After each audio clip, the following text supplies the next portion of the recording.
আমরা হলাম সোহম আর তৃষা। 2025-এর অক্টোবর আর নভেম্বর মাসে আমরা ঘুরে এলাম এশিয়ার one of the most underrated country Taiwan. এই তাইওয়ান সফরের মুহূর্তগুলোকে সাজিয়ে ধরার চেষ্টা করছি আমাদের এই তাইওয়ান সিরিজে। আজকে 7ই নভেম্বর, এখন সকাল 7:30 মতো বাজছে। আমরা আজকে হোটেলে চেক আউট করে নিয়েছি। হোটেলে চেক আউট করে একটা সামনের একটা ছোট্ট ক্যাফেতে খেতে এসেছি। খেয়েই আমরা চলে যাব হাই স্পিড ট্রেন ধরতে তাইপেই। এই যে আমাদের খাবারও চলে এসেছে, স্যান্ডউইচ, তার সঙ্গে আমি একটা লাতে অর্ডার করেছি, তৃষা একটা বোধহয় ক্যাপুচিনো অর্ডার করেছে। আমাদের ট্রেন অরিজিনালি ছিল আজকে বিকেল 6:30টার সময়, কিন্তু দেখলাম যে একটু আগেই চলে যাই, কারণ তৃষার অনেক দিনের ইচ্ছে তাইপেইর কাছে একটা পটারি ভিলেজ আছে ইঙ্গি বলে, যেখানে অনেক কুমোররা থাকেন, সেখানে চাইনিজ পটারি পাওয়া যায়।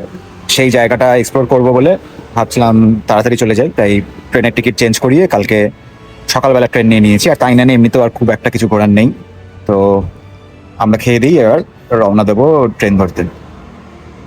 ব্রেকফাস্ট খেয়েই একটা ট্যাক্সি নিয়ে আমরা চললাম স্টেশনের দিকে। আচ্ছা, তাইওয়ানে দেখুন, ট্যাক্সিতে ড্রাইভারের সিটের পেছনে তার নাম আর তার যাবতীয় ডিটেলস, রেজিস্ট্রেশন নাম্বার সহ দেওয়া থাকে। এখানকার স্টেশনগুলো, হাই স্পিড ট্রেনের স্টেশনগুলো জেনারেলি একদম এয়ারপোর্টের মতো। খুব বেশি প্ল্যাটফর্ম আছে তো আমরা দুটো মাত্র হয়তো প্ল্যাটফর্ম, কিন্তু এত সুন্দর স্টেশনগুলো করেছে।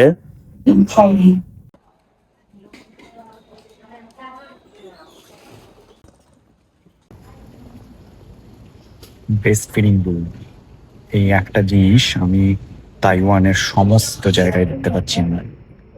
যে কোনো স্টেশন, যে কোনো পাবলিক প্লেস, যে কোনো ট্রেন, সেটা একদম সাধারণ লোকাল ট্রেন হলেও তার একটা কম্পার্টমেন্টে ব্রেস্ট ফিডিং রুম থাকছে। এই ব্যাপারটাকে এরা ভীষণভাবে গুরুত্ব দিয়েছে। পাবলিক সিস্টেম এখানে যে কত ভালো তার প্রমাণ হচ্ছে এগুলো। প্রত্যেকটা মানুষের সুবিধার জন্য সমস্ত রকম ব্যবস্থা এখানে করে দেওয়া আছে, এবং ব্রেস্ট ফিডিং রুমটি কোথায় আছে তার ডাইরেকশন যে কোনো জায়গাতে গেলেই দেখতে পাওয়া যাবে। যেমন একটা স্টেশনে দেখাচ্ছে এইদিকে গেলে ব্রেস্ট ফিডিং রুম, প্রত্যেকটা ট্রেনে আলাদা করে লেখা থাকে ব্রেস্ট ফিডিং রুম কোনখানে থাকবে। মানুষের কথা, জনগণের কথা যে সরকার ভাবে তার প্রমাণ হচ্ছে এইগুলো। প্ল্যাটফর্মে পৌঁছানোর পরেই এইরকম একটা হাই স্পিড ট্রেন দুরন্ত গতিতে পেরিয়ে গেল।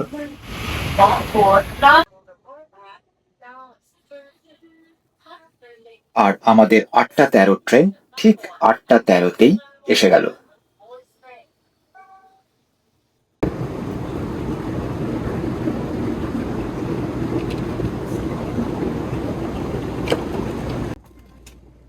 কত 10 DE।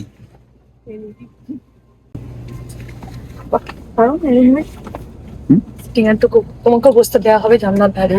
হ্যাঁ, ট্রেনে চেপে জানলার ধারে বসতে আমার দারুণ লাগে। তো তৃষার সঙ্গে মাঝে মধ্যে জানলাটা শেয়ার করতে হয় বটে, কিন্তু আমি আমার ভাগ কখনোই ছেড়ে দিই না। কিছুক্ষণের মধ্যেই আমার কাঙ্ক্ষিত জানলার ধার আমি পেয়ে গেলাম, আর 300 কিলোমিটার গতিতে পেরিয়ে যাওয়া দৃশ্যপট উপভোগ করতে করতে চললাম তাইপেইর উদ্দেশ্যে। আর ওই দেখুন, এক যাত্রীর সঙ্গে টিকিট কালেক্টরের এক উত্তপ্ত বাক্য বিনিময় শুরু হয়েছে কোনো কারণে।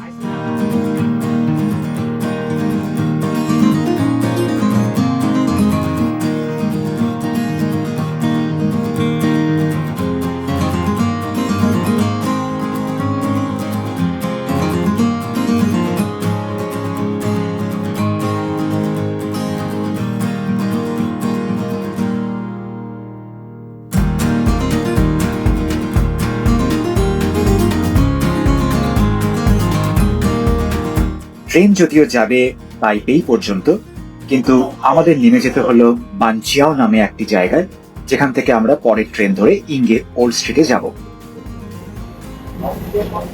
প্ল্যাটফর্মের ধারে লাল আলো জ্বলছে ট্রেন ঢুকছে বলে।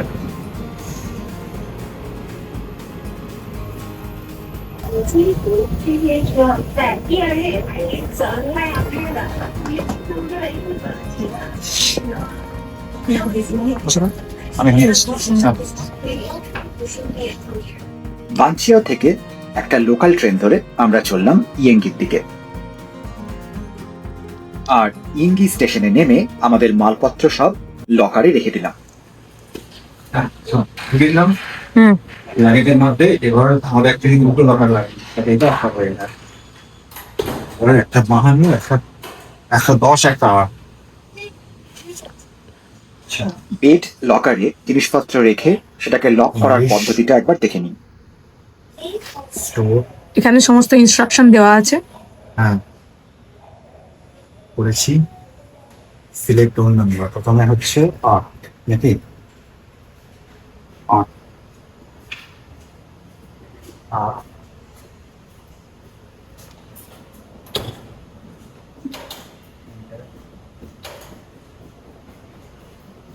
Select.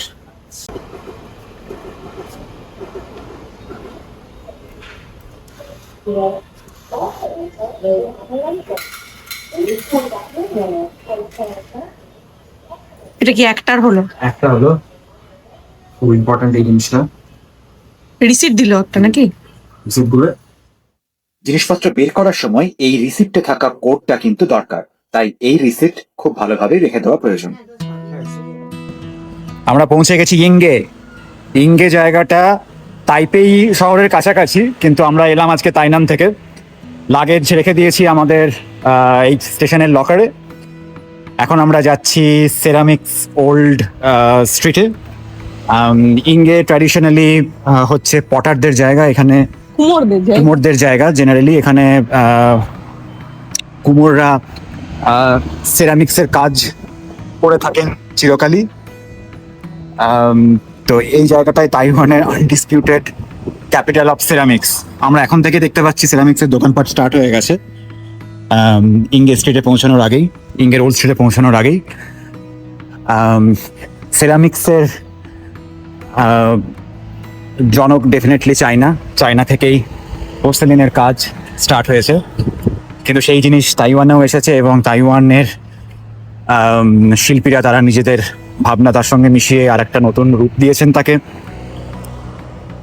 পরবর্তীকালে যখন জাপানিজরা এখানে আসে, তারাও আবার নিজেদের অবদান রেখে দিয়ে যায়। সবকিছু মিলিয়ে একটা মিশ্র সংস্কৃতি তৈরি হয়েছে তাইওয়ানে, এবং সরকারও বিভিন্নভাবে এদেরকে সাহায্য করেন। তাই আলটিমেটলি এই পার্টিকুলার আর্ট ফর্মটা ভীষণভাবে এখন থ্রাইভ করেছে।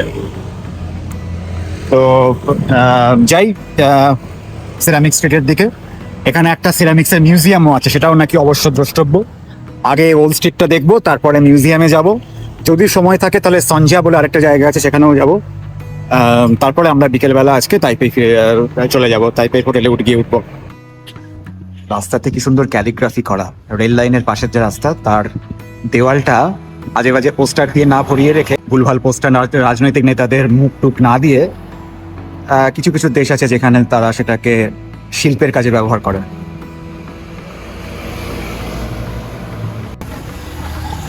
আচ্ছা, তৃষা অলরেডি ঢুকে গেছে একটা সিরামিক্সের দোকানে।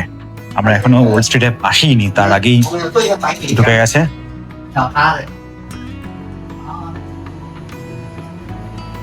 ইঙ্গে ওল্ড স্ট্রিটে পৌঁছানোর আগেই বেশ কয়েকটা বড় বড় সেরামিক্সের দোকান চোখে পড়ল। তার যেটায় আমরা ঢুকলাম সেটা দেখেই আমাদের চক্ষু চড়ক গাছ। এই দোকানে এত রকমের চিনেমাটির জিনিসের সম্ভার যা আগে কখনো একসঙ্গে দেখিনি। এই একটা দোকানই আমাদের বলে দেয় সামনে আরো কি কি অপেক্ষা করছে। আমার এই লাল রঙের ওইটা দারুণ লাগলো দেখতে। হ্যাঁ, এগুলো খুব সুন্দর দেখতে। অপূর্ব কাজ। এগুলো দেখুন, এদিকে আছে কিছু, এদিকেও টিপট আছে বড় বড়। এগুলো কি সেরামিকের? মাটি? কি সেরামিক তো মাটি অ্যাকচুয়ালি। বাবা, না এরকমটা কিন্তু কোথাও দেখিনি এখন পর্যন্ত। লাইনটা কি অপূর্ব দেখতে না? কই মাছের দেওয়া। আমরা পৌঁছে গেছি ইঙ্গে ওল্ড স্ট্রিটে। আসলে এখানে দুটো স্ট্রিট আছে, একটা জিয়াংশাপু স্ট্রিট আর একটা হচ্ছে চংচিং স্ট্রিট। জিয়াংশাপু স্ট্রিটে আমরা আছি, চংচিং স্ট্রিটের পাশে। প্রথমে যে দোকানটা দেখলাম এটা একটা জেড যে পাথর হয় তার বোধ হয়, এটা সেরামিক্স মনে হয় নয়। বাবা, এসব কি সব জিনিস!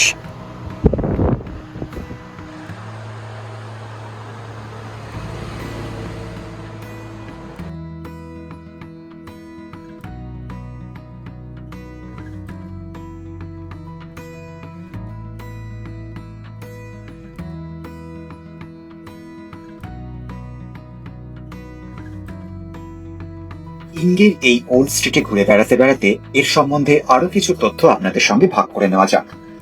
ইঙ্গে শুধু তাইপেইয়ের একটা শহরতলি নয়, একে তাইওয়ানের সিরামিক্সের রাজধানীও বলা যেতে পারে। কিন্তু কিভাবে এই জায়গাটা এত বিখ্যাত হলো? এর ইতিহাস শুরু হয় প্রায় 200 বছর আগে, যখন এই এলাকায় প্রচুর পরিমাণে উচ্চমানের মাটি খুঁজে পাওয়া যায়। এই মাটি ছিল সিরামিক আর মৃৎশিল্প তৈরির জন্য একদম আদর্শ। চীনের ফুজিয়ান অঞ্চল থেকে অনেক দক্ষ কারিগর এখানে আসেন। তারা সঙ্গে করে নিয়ে আসেন তাদের পুরনো ঐতিহ্য, হাতের কাজের কৌশল আর মাটির প্রতি ভালোবাসা। এখান থেকেই ইঙ্গের সিরামিক শিল্পের বীজ বপন হয়। জাপানি শাসনামলে এই শিল্প আরো বড় আকার পায়। তখন আধুনিক প্রযুক্তি, কিল্ন বা চুল্লি আর উৎপাদনের নতুন পদ্ধতি এখানে চালু হয়। ফলে ইঙ্গে ধীরে ধীরে একটি বড় সিরামিক উৎপাদন কেন্দ্র হয়ে ওঠে। সময়ের সঙ্গে সঙ্গে ছোট ছোট ওয়ার্কশপ আর পারিবারিক ব্যবসা গড়ে ওঠে এই এলাকায়। একসময় পুরো শহরটাই যেন মাটির শিল্পে রঙিন হয়ে যায়। কিন্তু আসল পরিবর্তনটা আসে পরে। 1980-র দশকের শেষ থেকে তাইওয়ান বুঝতে পারে শুধু প্রোডাকশন নয়, এই ঐতিহ্যকে একটা অভিজ্ঞতা হিসেবে তৈরি করতে হবে। তারপর শুরু হয় পরিকল্পিত উন্নয়ন।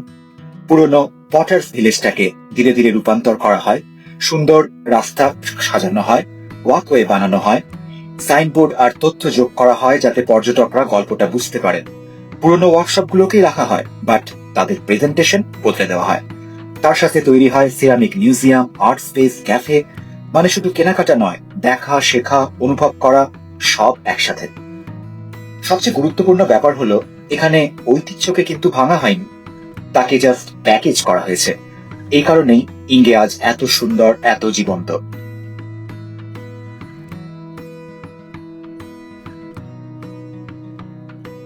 তবে শুধু মাটির কাজই নয়, ওই দেখুন, দেখতে দেখতেই চলে এলাম একটা বনসাইয়ের দোকানে।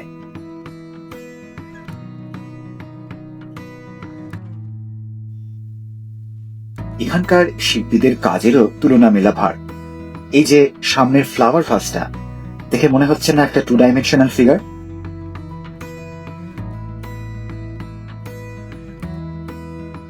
কিন্তু কাছে গেলেই বোঝা যাবে এটা আদতেই একটা 3 ডাইমেনশনাল ফ্লাওয়ার ভাস। ইঙ্গে স্ট্রিটে বেশ কয়েকটা দোকান ঘোরাঘুরি করে কয়েকটা ছোটখাটো জিনিস কেনার পর আমাদের বেশ খিদে পেতে থাকলো, আর একটা জাপানি দোকানে আমরা খেলাম রামেন।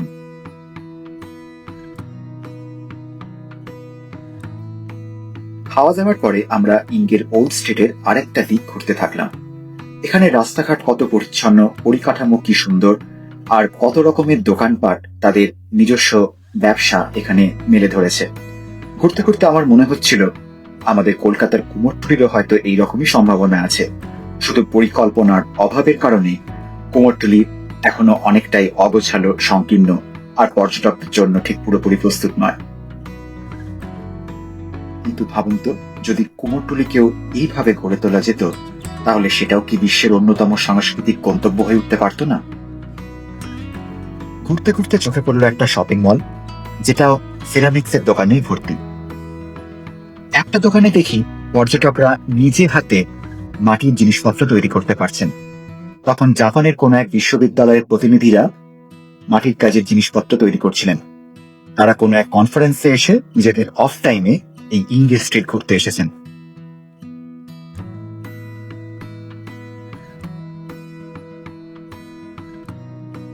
আর তাদের দেখা দেখি তৃষাও মৃৎশিল্পে নিজের হাতে খড়ি করেই ফেলল।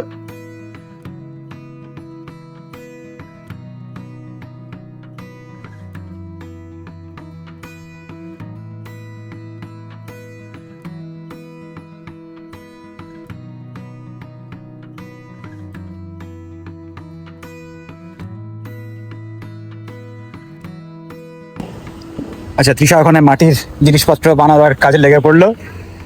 390 তাইওয়ানিজ ডলার দিলে আপনি ওখানে মাটির জিনিসপত্র বা মানে অ্যাকচুয়ালি পটারি করার সুযোগ পাওয়া যায়, সেটাও করছে, ওর অনেক দিনের ইচ্ছে ছিল। আমি এই ফাঁকে চললাম সেরামিক মিউজিয়াম দেখতে, যেটা বোধহয় বছর 20 হলো তৈরি হয়েছে এখানে, 2004 সালে মোস্ট প্রবাবলি। সেরামিক মিউজিয়ামটা কেমন একটু দেখে আসি। তৃষার তৈরি করা ওই মাটির পাত্রটা কাঁচা অবস্থাতেই ছেড়ে আসতে হলো।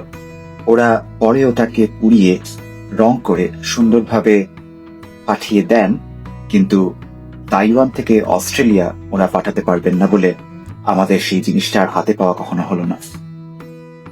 ইংয়ের সেরামিক মিউজিয়ামটাও কিন্তু একটা দেখার মতো জায়গা। সেরামিক্সের ইতিহাস থেকে সেরামিক্স কিভাবে প্রস্তুত করা হয়, তার উপরে কিভাবে কারুকার্য করা হয়, কত রকমের প্রযুক্তি ইতিহাসের বিভিন্ন সময়ে মানুষ কাজে লাগিয়েছেন এই মাটির পাত্রের ওপরে কারুকার্য করার জন্য, তার সমস্ত বিবরণ পাওয়া যায় সিরামিক্স মিউজিয়ামে। শুধু তাই নয়, এই সিরামিক্স কিভাবে তাইওয়ানে এলো এবং তাইওয়ানে কিভাবে তা আস্তে আস্তে তার নিজের রূপ পেল, তারও সমস্ত রকমের বিবরণ পাওয়া যায় এই অত্যন্ত ইন্টারঅ্যাক্টিভ মিউজিয়ামটাতে।